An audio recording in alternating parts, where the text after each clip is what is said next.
So this is the LokiThor Jump Starter kit. Now there's a lot of different ones out there in the market. This one I've been seeing a huge amount of reviews about. I definitely like the way it functions. I definitely like the ability of it. Most compact truck starters or car jump starters aren't enough voltage to actually get a larger engine like this V8 to actually turn over. Now granted, this is all being said without actually having to use this yet, so take it with a grain of salt. I'm going off of what they're talking about and what it's going to do and what it's not going to do. But from what I'm seeing, for the people that have used it, there's raving reviews. This is the LokiThor Jump Starter. This is the J401.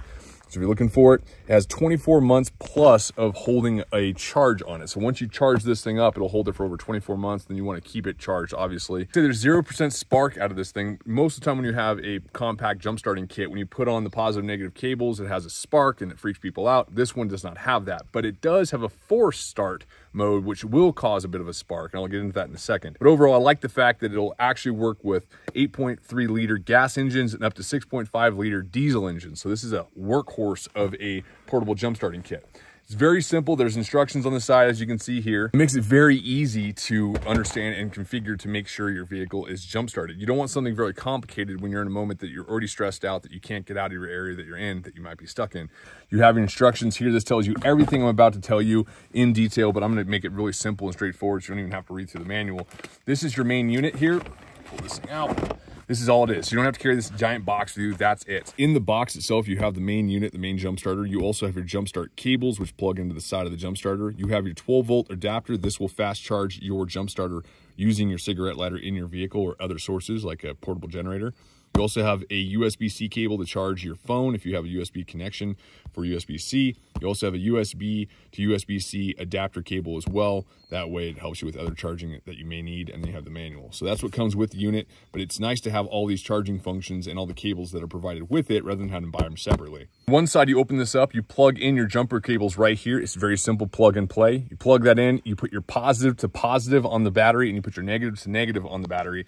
You make sure it's in parallel with itself, and then you just turn on the device itself by holding down the power button. It'll turn on, and then you start your truck. That simple. Very, very simple. I'm going to show you the cables right now. But also you have on the front dual lights. You hold down that for about a second, your light turns on, and you have plenty of light to look around with what you're doing. So if you are having to do this in the dark, you have that feature built into this jump starting kit. Now, if you short press it, it goes into an emergency flashing of red to warn other drivers coming your way that you are doing something on this other road, which is very safe for you. You short press it again, and it goes into an SOS red flash. So it'll do the dit, dit, dit, and the dot, dot, dot, dit, dit, dit. It'll do that continuously until it runs out of power. You shut that off, you just hold it down for another second, and all that turns off. And it has great port covers as well. They actually snug in there, which keeps water and moisture out of your ports, which prevent it from corroding and causing an issue down the road. On the other side, which is nice, you have multiple charging ports. You have micro USB-C for charging your phone. You also have a USB adapter port as well if you want to use a standard phone charger, depending on what phone you have. And then you have the plug in the middle that'll charge the actual device. Here are your jump starting cables. Very robust cables. They're nice, they're high end, they're not cheap pieces of crud. I've had a lot of portable jump starters that the positive negative jump starting cables are just flimsy. Like if you breathe on them wrong, they're going to snap. These ones actually have some good flex to them, and they have some good overall quality to them as well. And the cables are a thicker gauge, which are a plus when you're trying to jump start a larger engine like a diesel or this larger V8. Now inside this, you pop this cap open, and that's what's going to plug into the side of the unit. And that's where you plug this into. So you would plug it respectively into those two holes, and then you're ready to rock and roll. The only con I can see out of this entire unit, looking at it and looking at the cables, looking at the attachment cables that they have and the overall build, the only con that I have with this is that I wish they added longer cables to the actual jumper cables. Sometimes certain batteries are in kind of cumbersome spots, and having only a 12-inch cable or so is not a great option when you want to try to get in there. But the nice thing is it's portable. There's no cables attached to it, so you can throw this whole thing into your engine bay and just work down in there. But sometimes it's nice just to have a little extra wiggle room, and that way it gives you more peace of mind that you're not going to accidentally touch these together, because once it's going and you touch them together, you can short out your unit. So I just think biggest con with it is I wish the cables were longer. Maybe a 24-inch cable, something twice as long would have been perfect. That way it's not so cumbersome, but it's enough where you can wiggle around your engine bay. The overall quality and how it works, this thing's fantastic. I can't wait. I almost can't wait till I run out of battery. It sounds weird, but Now, if your battery is under about 2 volts, most likely doing the standard way of starting this will not work. It'll not turn over because there's not enough voltage in your battery. Sometimes it's a little low in voltage, so what you're gonna do is put positive, positive, negative, negative, start this up as normal, and then wait about roughly 1.5 to 2 minutes, and then it'll give a little bit of power to your start battery, and that will allow you to turn it over. But in cases where it's extremely low, like under 2 volts or 1 volt, you're gonna have to do a forced start. And to do a forced start mode, obviously have these plugged in. Do not have these positive and negative terminals touching each other at all. So in order to do forced start mode, obviously you'll have it plugged in, have these cables not touching each other at all, and you're gonna hit the on button along with the light button and hold that for 3 seconds. What that's gonna do is it's gonna power on and look like normal. You'll see the green light.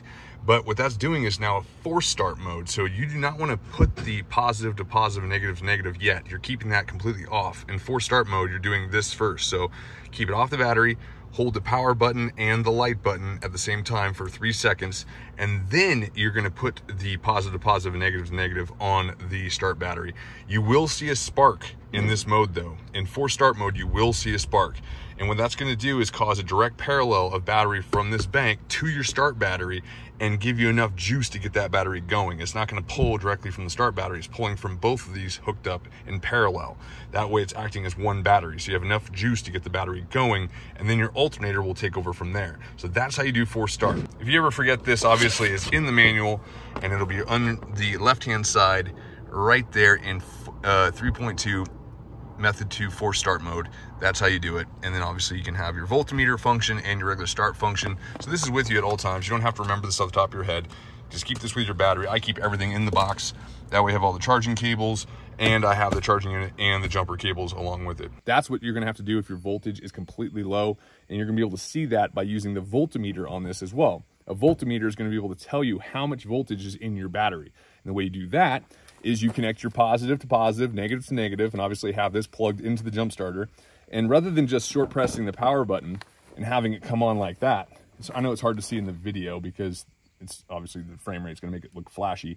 Right here's the standard mode, and if you short press again, when you have these connected, you will go into voltmeter mode, which means on this display, it'll tell you how many volts are in your battery. But overall, this system is very robust.